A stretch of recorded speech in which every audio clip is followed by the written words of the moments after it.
fam, that's what they call me. Promise that. What's lit, y'all? It's your boy Lil J coming with a freaking video. Today y'all see me got Scary Stories Animated. And then right now I was setting up, guys. Something weird just happened. Oh gosh, everything I love. Y'all see this battery? Y'all see this battery? This battery is by this glass cup that I'm setting my phone on. So I set my phone up, the battery, hold up, so y'all can see. So y'all can see what I'm talking about.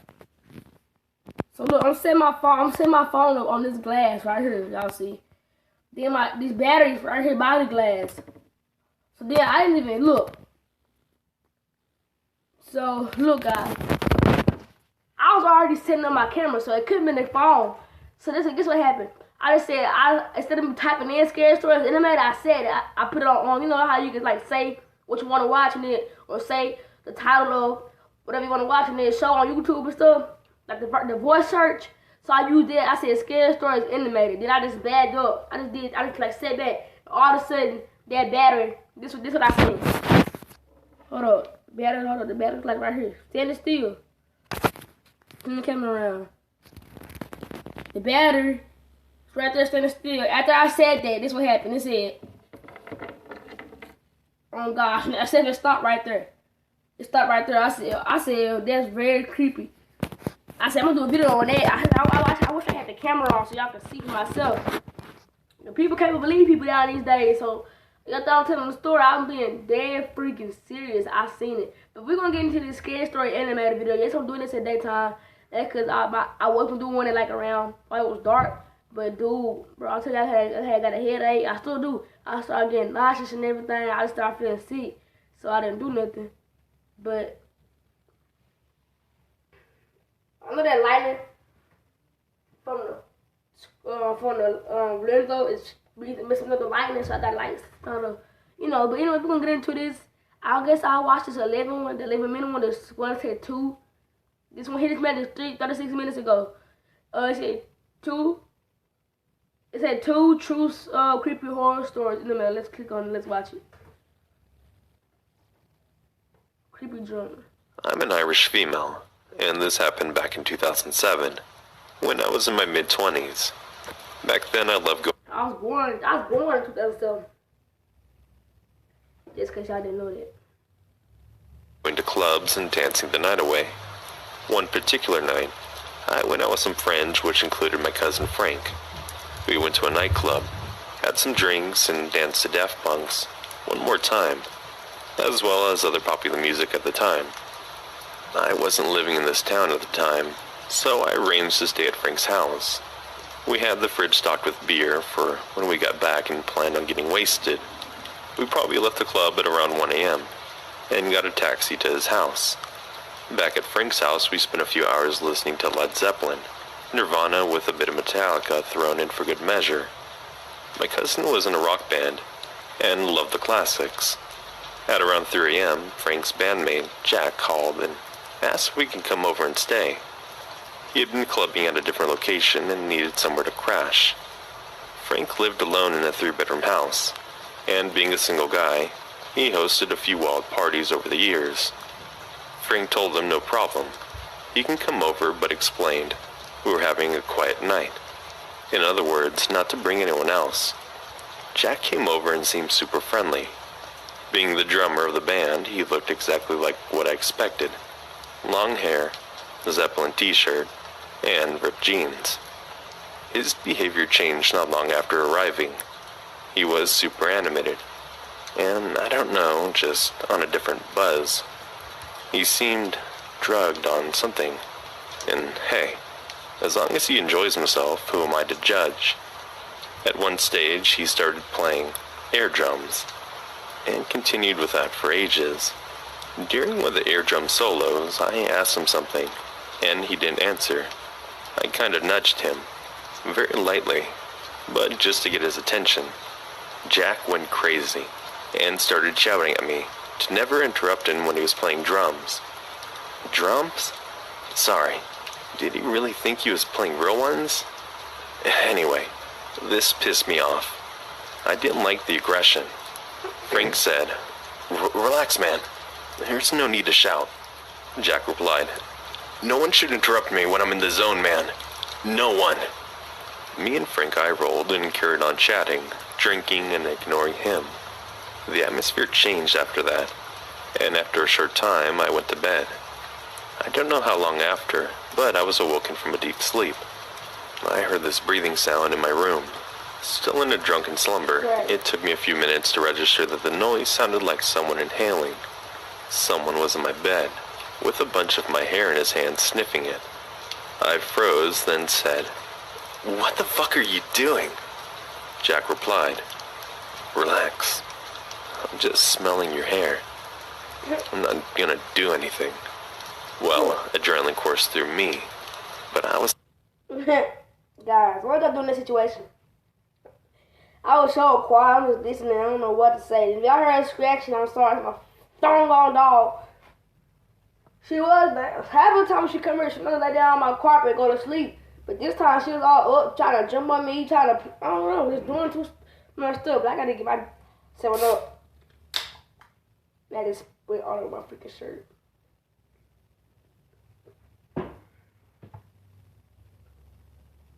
Stuck to the bed with fear, and the room was pitch black. I shouted, "Frank!" at the top of my voice.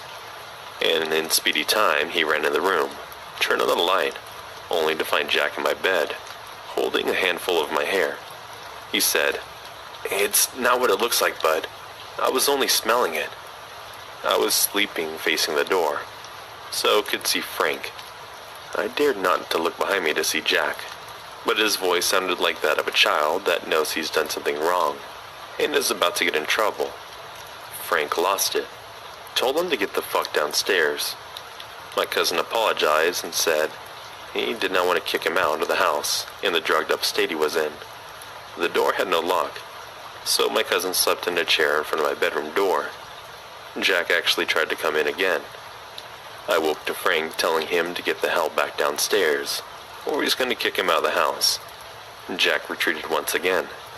The next day he was gone by the time I woke up.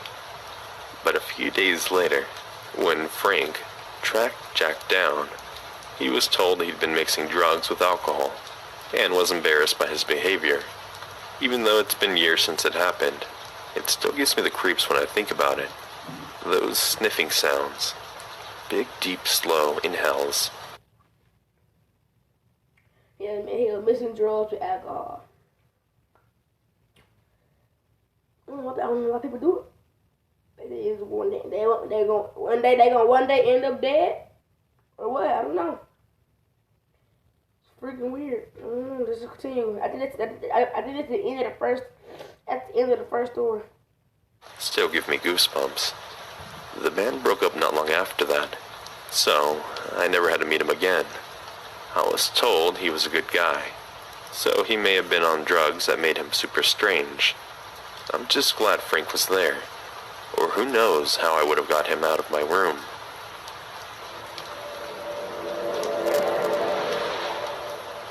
Get the story.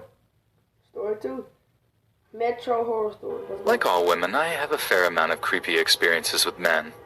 I have a whole host of stories I could tell here, but one of my more memorable stories happened when I was a student. For context, I went to university in France and spent a few months doing an internship in Paris, where this encounter took place.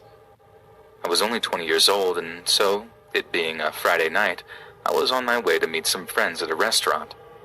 The apartment I was living in was in close proximity to a couple of metro stops, and the line I needed was a few blocks away on a pretty busy street. When I was only a block from the stop, a guy looking to be about my age suddenly approached me, asking me if I knew where the metro stop was. I indicated the large yellow M glowing above the stop on the corner and thought that that would be the end of our conversation. Instead, he fell into step with me, explaining that he wasn't from the city and didn't know the train lines too well. I said it was no problem, and he gave me a funny look as he asked, "You aren't from here, are you?" I thought. He was right. French is my second language, and although I've spoken it from a young age, I still have an accent on a few words. Normally, I don't mind having an accent or people remarking that I'm not French, but when a guy you just met on the street one night comments on it, it can make you a little uneasy. I confirmed, though, that I wasn't French, and we actually ended up having a decent conversation as we walked to the metro stop, down the stairs, and through the turnstiles. During that first, and what would turn out to be our only conversation, he seemed nice enough and didn't set off any red flags. I told him where I was from and what I was studying, and he told me that he was in the city visiting some friends. We ended up getting on the same train, though even then I questioned whether he was actually going the same way as me or not, and kept talking until my stop. Right before I got off the train, he asked for my numbers so that we could meet up sometime, and in a move completely out of character for me, as is talking to strangers, I did. Big mistake. He texted me that Sunday, asking if I wanted. That's one thing you never do. Guys, that's one thing you never do. Y'all, listen. Hold on, I feel like I need to put this on again. I ain't put it on in a while since the last vlog I did. That was last week. I gotta put the... Take this hat off. I gotta put the ice on. Hold on. Okay. Got a hat on, so I don't feel like doing, I ain't feel like doing my hair either. Yeah, but like I say, guys, that's one thing y'all people, y'all, that's one thing y'all never do. One thing y'all never do. To give a stranger your number. Excuse me. Y'all should never, ever give a stranger a number. Okay? Just let y'all know that. Don't do that. Cause that's a big mistake. Like the storyteller said, big mistake. You're stupid for doing it. You're stupid. Stupid. 7-Up every day, all day. If you don't drink 7-Up or Coke, something wrong with you. To meet up on Wednesday. I agreed, but then he asked if we could meet at Châtelet. For anyone who doesn't know, Châtelet is an enormous metro stop near the center of Paris. Several metro lines run through it, as do other trains that go out of the city proper. It also connects to a huge shopping mall. When he asked this, I started to feel uneasy. My intuition told me that there was something wrong with wanting to meet up in a place that had so many ways in and out. A place where if you got on a certain train or were forced to do so, no one could find you. My mind tends to jump to worst-case scenarios, but my gut is never wrong. In any case, I tried to give him the benefit of the doubt, as he supposedly didn't know the city that well, so I told him that Châtelet was pretty big and it might be hard to find each other in there. I suggested meeting up at the bookstore in the connected mall, still a public place but less hectic, but he didn't seem to like the idea and stopped replying to my messages. The next day, Monday, I was on my way to a meeting with my boss when my phone buzzed and I saw it was a text message from him. "Can you call me now? Another message came in. Or can I call you?" My intuition spoke up again in the back of my mind, telling me that something still wasn't right. I replied, "I'm going into a meeting right now. Let me get back to you." With that, I turned my phone all the way off and didn't turn it back on again until after the meeting was over and I was on the bus home an hour and a half later. Turning it back on, I almost dropped it as it started to buzz uncontrollably with several dozen text messages loading simultaneously. I only scanned them, there being so many, but they seemed to range from proposing that we meet at a friend's house on Wednesday night to "Why won't you answer? Where the F are you?" followed by a number of missed call notifications, all from his number. My intuition was doing more than ping. I hate that. Not just people, not just boys do that. Anybody can do that. Everybody get mad and text you like say you in a relationship, right? And you gone somewhere.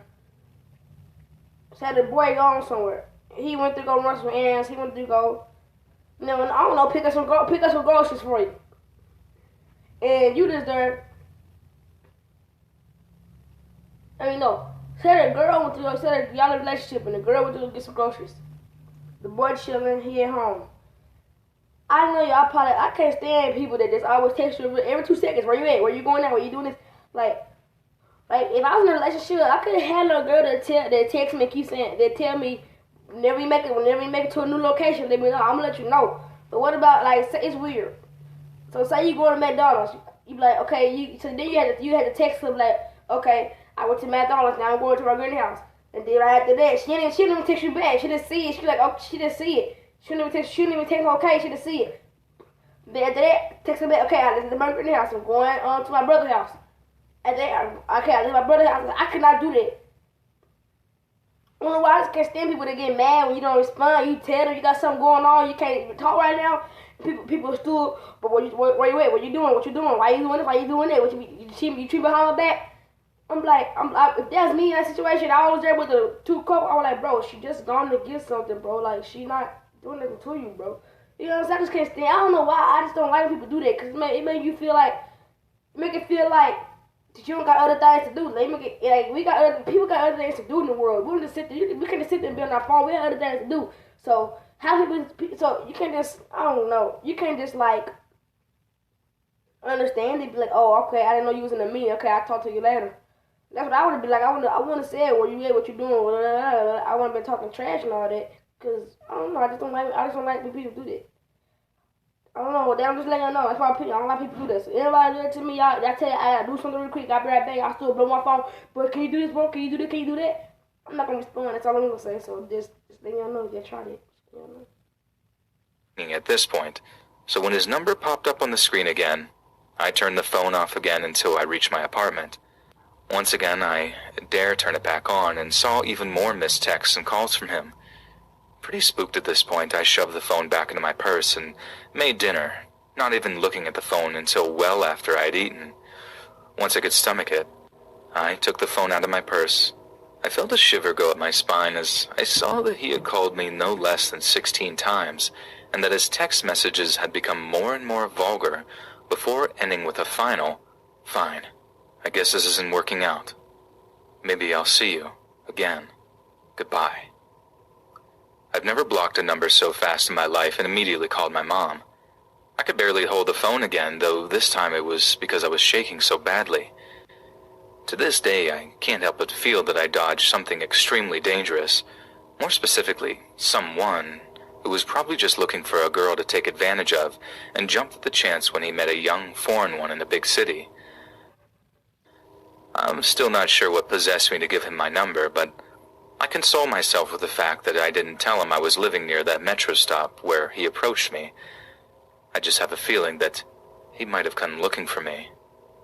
The lesson that I have taken away from this incident, aside from never giving my number out ever again, is to always trust my gut. She saved me before, saved me that day, and will most likely do it again.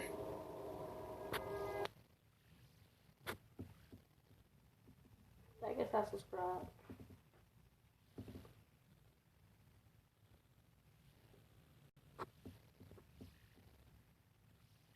Okay. Well, guys, I know this is a long video, 17 minutes. Well, the video was 11 minutes. So I'm still recording for 17 minutes. I don't know how. I look like I kept pausing and talking. I'm sorry. That's what you gotta do. Video reaction. Anyway, guys, the last story, I really don't think that's a scary story. Like the first one, yeah, that was kind of weird and creepy. But I mean, it said two truths, creepy. It said scary. It said creepy. So I mean, hope that guys enjoyed. I have some reaction videos on the channel on the way. Other than that, peace.